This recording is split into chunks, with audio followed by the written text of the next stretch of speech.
ओम शांति 14 नवेम्बर 2025 प्रातः मुरली बाबा कहउछंती मिठे बच्चे जदि उच्चरू उच्च पद पाइबाकू चाहुंछ तेबे जोगर यात्रा रे मस्त होई रुह। एहा हेउछि आत्मिक फांसी। बुद्धि निजर घरे लटकी रहू। जदि उच्चरू उच्च पद पाइबाकू चाहुंछ तेबे जोगर यात्रा रे मस्त होई रुह। एहा हेउछि आत्मिक फांसी। बुद्धि निजर घरे लटकी रहू।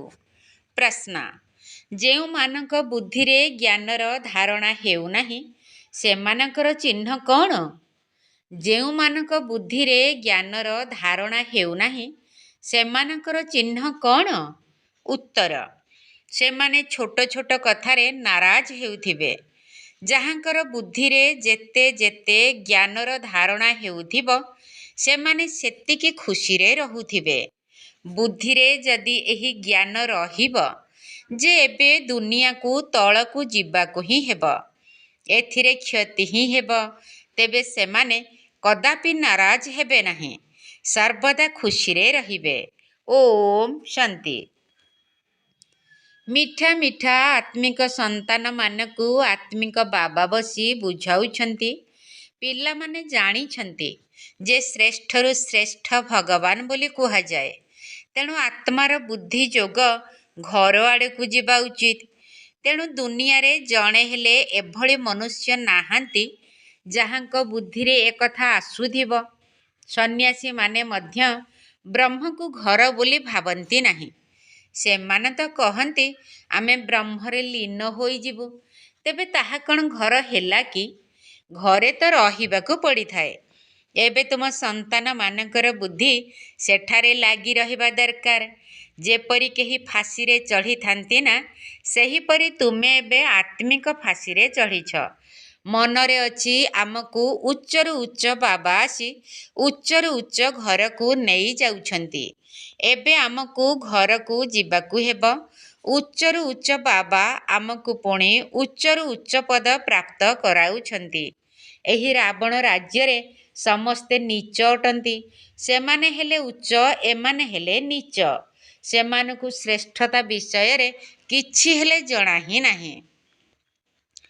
ଉଚ୍ଚମାନଙ୍କୁ ମଧ୍ୟ ନୀଚମାନଙ୍କ ବିଷୟରେ ଜଣା ନଥାଏ। ଏବେ ତୁମେ ଜାଣୁଛ ଉଚ୍ଚରୁ ଉଚ୍ଚ ଏକମାତ୍ର ଭଗବାନଙ୍କୁ ହିଁ କୁହାଯାଉଛି। ତେଣୁ ବୁଦ୍ଧି ଉପରକୁ ଚାଲି ଯାଉଛି। ସେ ହେଲେ ପରମ ଧାମ ନିବାସୀ। ଏକଥା କେହି ବି ବୁଝି ନାହାନ୍ତି ଯେ ଆମେ ଆତ୍ମା ମଧ୍ୟ ସେଠାକାର ନିବାସୀ ଅଟୁ। ଏଠାକୁ ଆସୁଛୁ କେବଳ ଅଭିନୟ କରିବା ପାଇଁ। ଏକଥା କାହାର ଖିଆଲରେ ଆସୁନାହିଁ।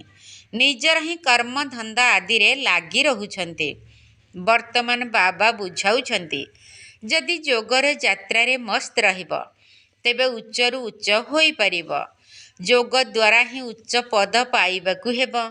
ଯେଉଁ ଜ୍ଞାନ ତୁମକୁ ବୁଝାଯାଉଛି ତାହାକୁ ଭୁଲିବା ଉଚିତ ନୁହେଁ। ଛୋଟ ପିଲା ମଧ୍ୟ ଏହି ଜ୍ଞାନକୁ ବର୍ଣ୍ଣନା କରିପାରିବେ।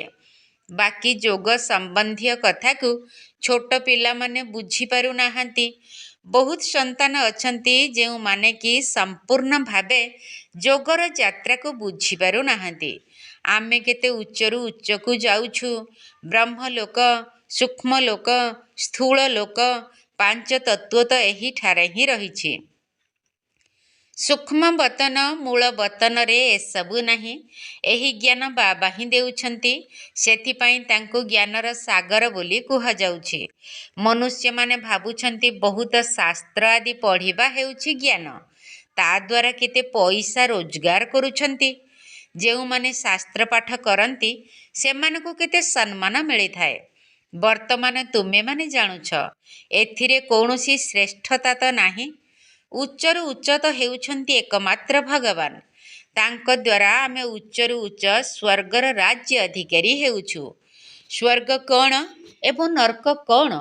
84 ଜନ୍ମର ଚକ୍ର କିପରି ଘୁରୁଛି ଏସବୁ ତୁମମାନଙ୍କ ବ୍ୟତୀତ ଏହି ସୃଷ୍ଟିରେ କେହି ବି ଜାଣିନାହାନ୍ତି।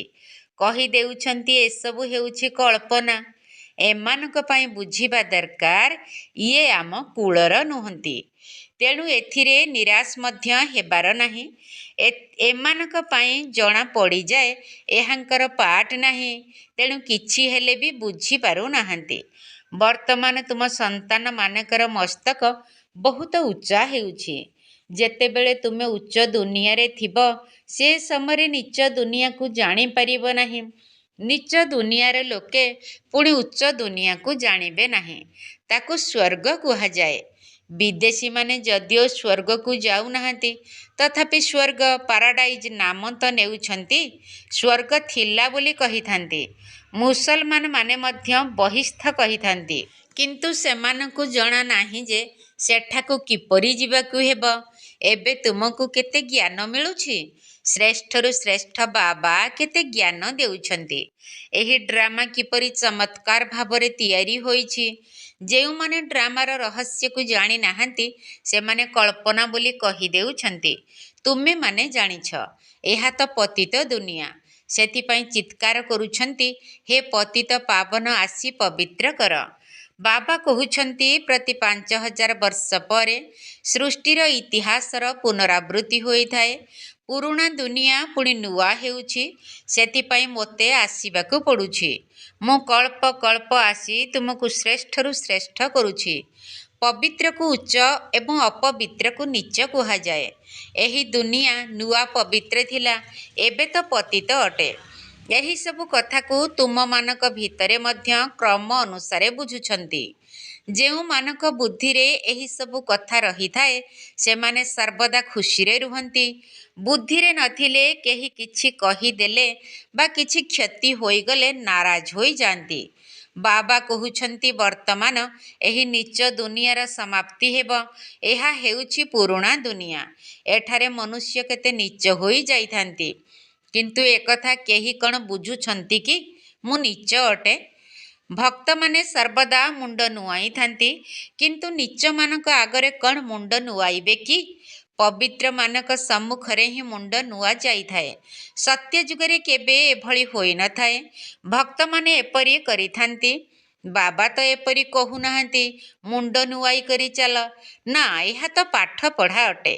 ଈଶ୍ୱର ପିତାଙ୍କ ବିଶ୍ୱବିଦ୍ୟାଳୟରେ ତୁମେ ପାଠ ପଢ଼ୁଛ, ତେଣୁ କେତେ ନିଶା ରହିବା ଉଚିତ। ଏପରି ନୁହେଁ କେବଳ ବିଶ୍ୱବିଦ୍ୟାଳୟରେ ନିଶା ରହିବ, ଘରେ ନିଶା ଓହ୍ଲାଇଯିବ। ଘରେ ମଧ୍ୟ ନିଶା ରହିବା ଉଚିତ। ତୁମେ ଜାଣିଛ, ଏଠାରେ ଶିବ ବାବା ଆମକୁ ପାଠ ପଢ଼ାଉଛନ୍ତି। ଇଏ ବ୍ରହ୍ମା ତ କହୁଛନ୍ତି, ମୁଁ କ'ଣ ଜ୍ଞାନର ସାଗର କି? ଏହି ବାବା ମଧ୍ୟ ଜ୍ଞାନର ସାଗର ନୁହନ୍ତି। ସାଗରରୁ ନଦୀ ବାହାରିଥାଏ ନା। ସାଗର ତ ଗୋଟିଏ। ବ୍ରହ୍ମପୁତ୍ର ସବୁଠାରୁ ବଡ଼ ନଦୀ ଅଟେ। ବହୁତ ବଡ଼ ବଡ଼ ଷ୍ଟିମର ସବୁ ଆସେ। ନଦୀ ତ ବାହାରେ ମଧ୍ୟ ବହୁତ ରହିଛି। ପତିତ ପାବନୀ ଗଙ୍ଗା ଏକଥା କେବଳ ଏହିଠାରେ ହିଁ କହୁଛନ୍ତି। ବାହାରେ କୌଣସି ବି ନଦୀକୁ ଏପରି କହନ୍ତି ନାହିଁ।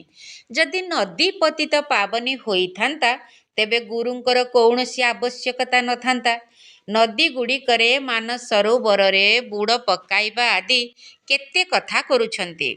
କେଉଁଠି ତ ପୋଖରୀ ଏତେ ଅପରିଷ୍କାର ହୋଇଥାଏ ଯେ ସେ କଥା ନ କହିଲେ ଭଲ। କିନ୍ତୁ ମନୁଷ୍ୟମାନେ ତାର ମାଟିକୁ ମଧ୍ୟ ଦେହରେ ରଗଡ଼ିଥାନ୍ତି। ଏବେ ତୁମମାନଙ୍କ ବୁଦ୍ଧିରେ ଆସିଛି, ଏସବୁ ହେଲା ତଳକୁ ଖସିବାର ରାସ୍ତା। ସେମାନେ କେତେ ଭାବନାର ସହିତ ଯାଇଥାନ୍ତି।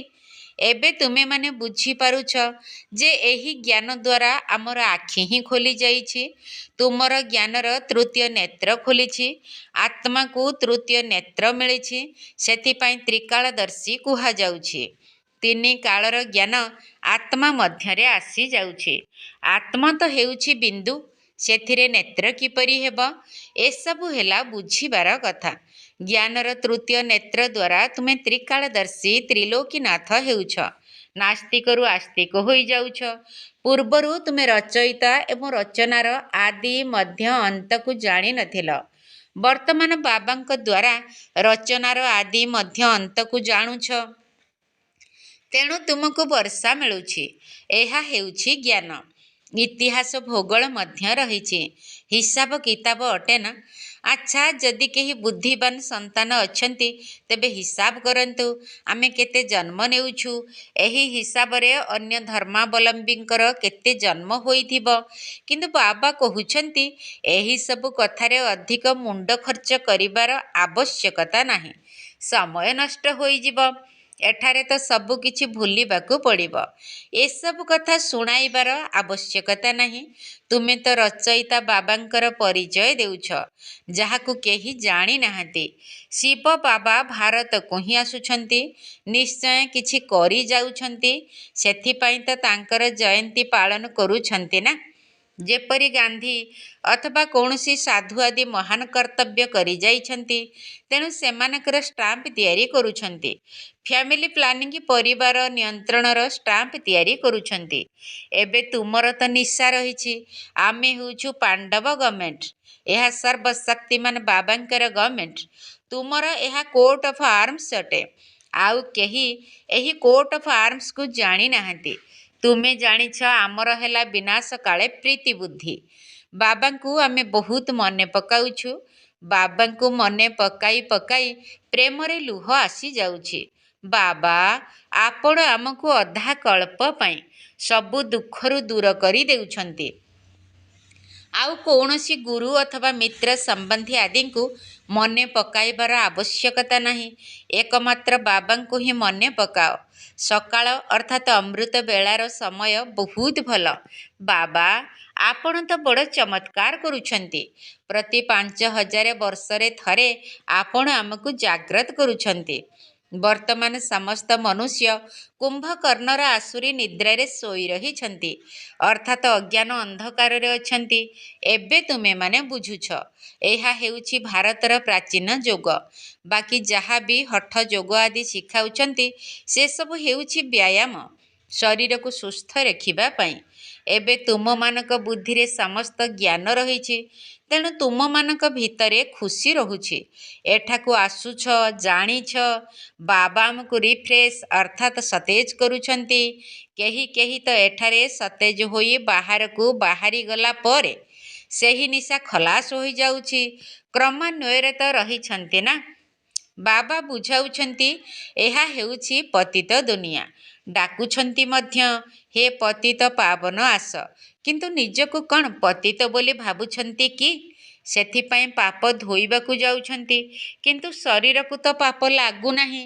ବାବା ତ ଆସି ତୁମମାନଙ୍କୁ ପବିତ୍ର କରୁଛନ୍ତି।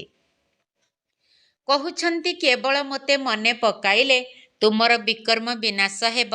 ଏହି ଜ୍ଞାନ ବର୍ତ୍ତମାନ ତୁମମାନଙ୍କୁ ମିଳିଛି। ଭାରତ ସ୍ୱର୍ଗ ଥିଲା, ଏବେ ନର୍କ ହୋଇଯାଇଛି।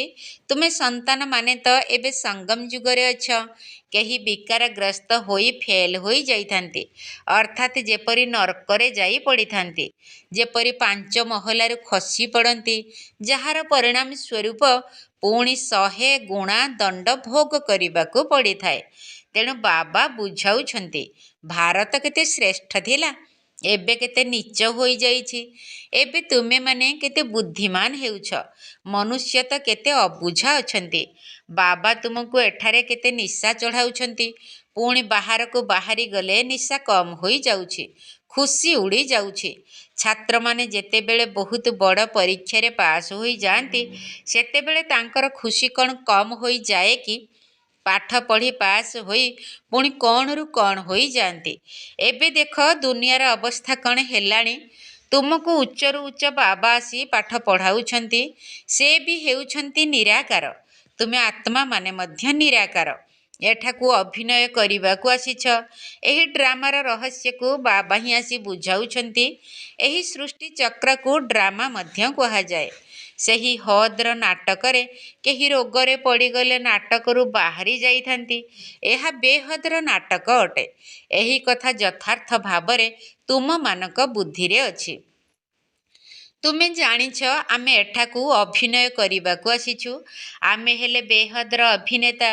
ଏଠାରେ ଶରୀର ଧାରଣ କରି ଅଭିନୟ କରୁଛୁ। ବାବା ଆସିଛନ୍ତି, ଏସବୁ ବୁଦ୍ଧିରେ ରହିବା ଉଚିତ। ବେହଦ ଡ୍ରାମାର ଜ୍ଞାନ ବୁଦ୍ଧିରେ ରହିବା ଉଚିତ। ବେହଦ ବିଶ୍ୱର ରାଜତ୍ୱ ମିଳୁଛି, ସେଥିପାଇଁ ପୁରୁଷାର୍ଥ ମଧ୍ୟ ସେହିପରି କରିବା ଦରକାର ନା। ଘର ଗୃହସ୍ଥରେ ଭଲେ ରୁହ କିନ୍ତୁ ପବିତ୍ର ରୁହ। ବିଦେଶରେ ଏପରି ବହୁତ ଅଛନ୍ତି ଯେତେବେଳେ ବୁଢ଼ା ହୋଇ ଯାଇଥାନ୍ତି ସାଥୀ ହୋଇ ରହିବା ପାଇଁ ବିବାହ କରିଥାନ୍ତି, ସମ୍ପତ୍ତିକୁ ସମ୍ଭାଳିବା ପାଇଁ ପୁଣି ଉଇଲ୍ କରିଥାନ୍ତି, କିଛି ତାଙ୍କୁ କିଛି ଚ୍ୟାରିଟି ଦାତବ୍ୟ ଅନୁଷ୍ଠାନକୁ ଦେଇଥାନ୍ତି। ବିକାରର କୌଣସି କଥା ନଥାଏ। ପ୍ରେମିକ ପ୍ରେମିକା ମଧ୍ୟ ବିକାର ପାଇଁ ଆକର୍ଷିତ ହୋଇନଥାନ୍ତି। ଶରୀର ପ୍ରତି କେବଳ ପ୍ରେମ ରହିଥାଏ। ତୁମେ ହେଲ ଆତ୍ମିକ ପ୍ରେମିକା। କେବଳ ସେହି ଜଣେ ପ୍ରେମିକକୁ ମନେ ପକାଉଛ। ସମସ୍ତ ପ୍ରେମିକାଙ୍କର ଏକମାତ୍ର ପ୍ରେମିକ ଅଟନ୍ତି ବାବା। ସମସ୍ତେ ସେହି ଜଣକୁ ହିଁ ମନେ ପକାଇଥାନ୍ତି। ସେ କେତେ ଶୋଭନୀୟ ଅଟନ୍ତି। ଆତ୍ମା ପବିତ୍ର ଅଟେ ନା? ସେ ସଦା ଗୋରା ପବିତ୍ର ଅଟନ୍ତି। ତୁମେମାନେ ଶ୍ୟାମଳ ହୋଇଯାଇଛ। ତୁମକୁ ସେ ଶ୍ୟାମଳରୁ ଗୋରା କରୁଛନ୍ତି। ଏକଥା ତୁମେ ଜାଣିଛ ଯେ ବାବା ଆମକୁ ଗୋରା କରୁଛନ୍ତି। ଏଠାରେ ବହୁତ ଅଛନ୍ତି, କିଏ ଜାଣେ ସେମାନେ କେଉଁ ସବୁ ଖିଆଲରେ ବସୁଛନ୍ତି। ସ୍କୁଲରେ ମଧ୍ୟ ଏପରି ହୋଇଥାଏ। ବସି ବସି ବୁଦ୍ଧି ଚଳଚ୍ଚିତ୍ର ଆଡ଼କୁ, ସାଙ୍ଗମାନଙ୍କ ଆଡ଼କୁ ଚାଲିଯାଇଥାଏ। ସତ୍ସଙ୍ଗରେ ମଧ୍ୟ ଏହିପରି ହୋଇଥାଏ। ଏଠାରେ ମଧ୍ୟ ସେହିପରି ହେଉଛି। ଜ୍ଞାନ ବୁଦ୍ଧିରେ ନ ପଶିଲେ ନିଶା ହିଁ ଚଢ଼ୁନାହିଁ, ଧାରଣା ହିଁ ହେଉନାହିଁ, ଯାହାଦ୍ୱାରା କି ଅନ୍ୟମାନଙ୍କୁ କରାଇବେ। ବହୁତ କନ୍ୟାମାନେ ଆସୁଛନ୍ତି ଯେଉଁମାନଙ୍କର ଇଚ୍ଛା ହେଉଛି କେଉଁଠି ହେଲେ ସେବାରେ ଲାଗିଯିବୁ, କିନ୍ତୁ ତାଙ୍କର ଛୋଟ ଛୋଟ ପିଲା ଅଛନ୍ତି। ତେଣୁ ବାବା କହୁଛନ୍ତି ପିଲାମାନଙ୍କୁ ସମ୍ଭାଳିବା ପାଇଁ କୌଣସି ମାତାକୁ ରଖିଦିଅ। ଇଏ ତ ବହୁତଙ୍କର କଲ୍ୟାଣ କରିବେ। ଯଦି ବୁଦ୍ଧିମାନ ହୋଇଥିବେ ତେବେ କାହିଁକି ଆତ୍ମିକ ସେବାରେ ଲାଗି ନ ଯିବେ? 5-7 ଜଣ ପିଲାକୁ ସମ୍ଭାଳିବା ପାଇଁ କୌଣସି ମାତାକୁ ରଖିଦିଅ। ଏବେ ଏହି ମାତାମାନଙ୍କର ପାଳି ଆସିଛି ନା? ନିଶା ବହୁତ ରହିବା ଉଚିତ। ସମୟ ଆସିବ ପୁରୁଷମାନେ ଦେଖିବେ ଯେ ଆମ ସ୍ତ୍ରୀମାନେ ତ ସନ୍ନ୍ୟାସୀମାନଙ୍କୁ ମଧ୍ୟ ଜିତି ଯାଇଛନ୍ତି। ଏହି ମାତାମାନେ ହିଁ ଲୌକିକ ପିତା ପାରଲୌକିକ ପିତାଙ୍କର ନାମ ବିଖ୍ୟାତ କରି ଦେଖାଇବେ। ଆଚ୍ଛା, ମିଠା ମିଠା ଶିକିଲ ଦେ ସନ୍ତାନମାନଙ୍କ ପ୍ରତି ମାତା ପିତା ବାପ ଦାଦାଙ୍କର ମଧୁର ସ୍ନେହ ସମ୍ପନ୍ନ ଶୁଭେଚ୍ଛା ଏବଂ ସୁପ୍ରଭାତ। ଆତ୍ମିକ ପିତାଙ୍କର ଆତ୍ମିକ ସନ୍ତାନମାନଙ୍କୁ ନମସ୍ତେ। ଆମ ଆତ୍ମିକ ସନ୍ତାନମାନଙ୍କର ଆତ୍ମିକ ବାପ ଦାଦାଙ୍କୁ ନମସ୍ତେ ନମସ୍ତେ ନମସ୍ତେ ଏବଂ ସୁପ୍ରଭାତ। ଧାରଣା ପାଇଁ ମୁଖ୍ୟ ସାର। ପ୍ରଥମ ପଏଣ୍ଟ, ତୁମମାନଙ୍କୁ ବୁଦ୍ଧିରୁ ସବୁ କିଛି ଭୁଲି ଯିବାକୁ ହେବ। ଯେଉଁ ସବୁ କଥାରେ ସମୟ ନଷ୍ଟ ହେଉଛି ସେଗୁଡ଼ିକୁ ଶୁଣିବା ଶୁଣାଇବାର ଆବଶ୍ୟକତା ନାହିଁ। ତୁମମାନଙ୍କୁ ବୁଦ୍ଧିରୁ ସବୁ କିଛି ଭୁଲି ଯିବାକୁ ହେବ। ଯେଉଁ ସବୁ କଥାରେ ସମୟ ନଷ୍ଟ ହେଉଛି ସେଗୁଡ଼ିକୁ ଶୁଣିବା ଶୁଣାଇବାର ଆବଶ୍ୟକତା ନାହିଁ। ଦ୍ୱିତୀୟ ପଏଣ୍ଟ, ପାଠପଢ଼ା ସମୟରେ ବୁଦ୍ଧି ଯୋଗ ଏକମାତ୍ର ବାବାଙ୍କ ସହିତ ଲାଗି ରହୁ। ଅନ୍ୟ କେଉଁଠି ବି ବୁଦ୍ଧି ଭଟକିବା ଅର୍ଥାତ୍ ଘୁରି ବୁଲିବା ଉଚିତ ନୁହେଁ। ନିରାକାର ବାବା ଆମକୁ ପାଠ ପଢ଼ାଉଛନ୍ତି, ସେହି ନିଶାରେ ରହିବାକୁ ହେବ। ପାଠପଢ଼ା ସମୟରେ ବୁଦ୍ଧି ଯୋଗ ଏକମାତ୍ର ବାବାଙ୍କ ସହିତ ଲାଗି ରହୁ। ଅନ୍ୟ କେଉଁଠି ବି ବୁଦ୍ଧି ଭଟକିବା ଅର୍ଥାତ୍ ଘୁରି ବୁଲିବା ଉଚିତ ନୁହେଁ। ନିରାକାର ବାବା ଆମକୁ ପାଠ ପଢ଼ାଉଛନ୍ତି, ସେହି ନିଶାରେ ରହିବାକୁ ହେବ। ବରଦାନ, ନିଜର ମହାନତା ଏବଂ ମହିମାକୁ ଜାଣିଥିବା ସର୍ବ ଆତ୍ମାଙ୍କ ମଧ୍ୟରେ ଶ୍ରେଷ୍ଠ ଆତ୍ମା ବିଶ୍ୱ ଦ୍ୱାରା ପୂଜନୀୟ ଭବ। ନିଜର ମହାନତା ଏବଂ ମହିମାକୁ ଜାଣିଥିବା ସର୍ବ ଆତ୍ମାଙ୍କ ମଧ୍ୟରେ ଶ୍ରେଷ୍ଠ ଆତ୍ମା ଏବଂ ବିଶ୍ୱ ଦ୍ୱାରା ପୂଜନୀୟ ଭବ। ବର୍ତ୍ତମାନ ସମୟରେ ପ୍ରତ୍ୟେକ ବ୍ରାହ୍ମଣ ସନ୍ତାନ ବିଶ୍ୱର ସର୍ବ ଆତ୍ମାମାନଙ୍କ ମଧ୍ୟରେ ଶ୍ରେଷ୍ଠ ଅଟନ୍ତି ଏବଂ ଭବିଷ୍ୟତରେ ବିଶ୍ୱ ଦ୍ୱାରା ପୂଜନୀୟ ହେବେ। ସମସ୍ତେ କ୍ରମାନ୍ୱୟରେ ରହିଥିଲେ ମଧ୍ୟ ଶେଷ ନମ୍ବରର ଦାନା ବା ଆତ୍ମା ମଧ୍ୟ ବିଶ୍ୱ ସମ୍ମୁଖରେ ମହାନ ଅଟେ। ଆଜି ପର୍ଯ୍ୟନ୍ତ ଭକ୍ତ ଆତ୍ମାମାନେ ମାଳାର ଶେଷ ନମ୍ବରର ଦାନାକୁ ମଧ୍ୟ ନୟନରେ ସ୍ପର୍ଶ କରିଥାନ୍ତି। କାହିଁକି ନା ତୁମେ ସମସ୍ତେ ବାପ ଦାଦାଙ୍କର ନୟନର ତାରା ଅର୍ଥାତ୍ ଜ୍ୟୋତି ରୂପକ ରତ୍ନ ଅଟ। ଯେଉଁ ଆତ୍ମା ଥରେ ମାତ୍ର ସଚ୍ଚା ହୃଦୟରେ ନିଜକୁ ବାବାଙ୍କର ସନ୍ତାନ ବୋଲି ନିଶ୍ଚୟ କରିଦେଲା ବା ପ୍ରତ୍ୟକ୍ଷ ରୂପରେ ବାବାଙ୍କର ସନ୍ତାନ ହୋଇଗଲା, ତାକୁ ମହାନ ଆତ୍ମା ବା ପୂଜ୍ୟ ଆତ୍ମା ହେବାର ଲଟେରୀ ବା ବରଦାନ ନିଶ୍ଚିତ ମିଳିଯାଇଥାଏ। ସ୍ଲୋଗାନ, ଯଦି ନିଜର ସ୍ଥିତି ସର୍ବଦା ସର୍ବସମ୍ପତ୍ତିରେ ସମ୍ପନ୍ନ ତଥା ସନ୍ତୁଷ୍ଟ ରହୁଥିବ ତେବେ ପରିସ୍ଥିତି ଗୁଡ଼ିକ ପରିବର୍ତ୍ତନ ହୋଇଯିବ। ଯଦି ନିଜର ସ୍ଥିତି ସର୍ବଦା ସର୍ବସମ୍ପତ୍ତିରେ ସମ୍ପନ୍ନ ତଥା ସନ୍ତୁଷ୍ଟ ରହୁଥିବ, ତେବେ ପରିସ୍ଥିତି ଗୁଡ଼ିକ ପରିବର୍ତ୍ତନ ହୋଇଯିବ। ଅବ୍ୟକ୍ତ ଇସାରା। ଅଶରୀରୀ ଅଥବା ବିଦେହୀ ସ୍ଥିତିର ଅଭ୍ୟାସକୁ ବଢ଼ାଅ। ଯଦି ବାପ ଦାଦା ଅଚାନକ ନିର୍ଦ୍ଦେଶ ଦେବେ ଯେ ଏହି ଶରୀର ରୂପୀ ଘରକୁ ଛାଡ଼ି ଦେହ ଅଭିମାନର ସ୍ଥିତିକୁ ଛାଡ଼ି ଦେହୀ ଅଭିମାନୀ ହୋଇଯାଅ, ଏହି ଦୁନିଆଠାରୁ ଉର୍ଦ୍ଧ୍ୱକୁ ନିଜର ମିଠା ଘରକୁ ଚାଲିଯାଅ, ତେବେ ଯାଇପାରିବ ତ? ଯୁଦ୍ଧସ୍ଥଳରେ ଯୁଦ୍ଧ କରି କରି ସମୟ ବିତାଇ ଦେବ ନାହିଁ ତ? ଅଶରୀରୀ ହେବାର ଯଦି ଯୁଦ୍ଧ କରିବାରେ ହିଁ ସବୁ ସମୟ ବିତିଗଲା, ତେବେ ଅନ୍ତିମ ପରୀକ୍ଷାରେ ନମ୍ବର ବା ପଦ କ'ଣ ମିଳିବ? ଓମ୍ ଶାନ୍ତି। କରିବୁ ରେ କରିବୁ, ଆମେ ସେବା କରିବୁ। କରିବୁ ରେ କରିବୁ, ଆମେ ସେବା କରିବୁ। ତନ ମନ ଧନ ଦେଇ ସ୍ୱର୍ଗ ରାଜ୍ୟ ଗଢ଼ିବୁ। ସ୍ୱର୍ଗ ରାଜ୍ୟ ଗଢ଼ିବୁ। ରଖିବୁନି ମତଭେଦ ପରସ୍ପର ମଧ୍ୟରେ, ସହଯୋଗ ହାତ ଦେଇ ମନ ଦେବୁ ସେବାରେ। ଏକ ପ୍ରଭୁ ପିତା ପାଖେ ମନ ଯୋଡ଼ି ରଖିବୁ। ଏକ ପ୍ରଭୁ ପିତା ପାଖେ ମନ ଯୋଡ଼ି ରଖିବୁ। କଳହ ଝଗଡ଼ା ଠାରୁ ସଦା ଦୂରେ ରହିବୁ। 21 ଜନ୍ମ ପାଇଁ ନିଜ ଭାଗ୍ୟ ଗଢ଼ିବୁ। ତନ ମନ ଧନ ଦେଇ ସ୍ୱର୍ଗ ରାଜ୍ୟ ଗଢ଼ିବୁ। ସ୍ୱର୍ଗ ରାଜ୍ୟ ଗଢ଼ିବୁ। ମାୟା ମତ ଛାଡ଼ି ଦେଇ ଧରିଥିବୁ ଶ୍ରୀମତ, ସଂଗଠନକୁ ରଖିବୁ ସର୍ବଦା ମଜବୁତ।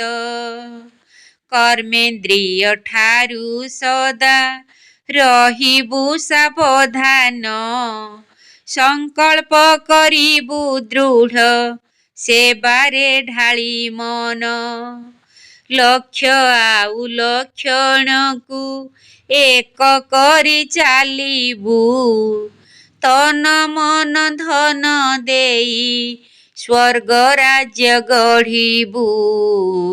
ସ୍ୱର୍ଗ ରାଜ୍ୟ ଗଢ଼ିବୁ। ସ୍ୱଦର୍ଶନ ଚକ୍ରଧାରୀ ହୋଇ ସଦା ରହିବୁ।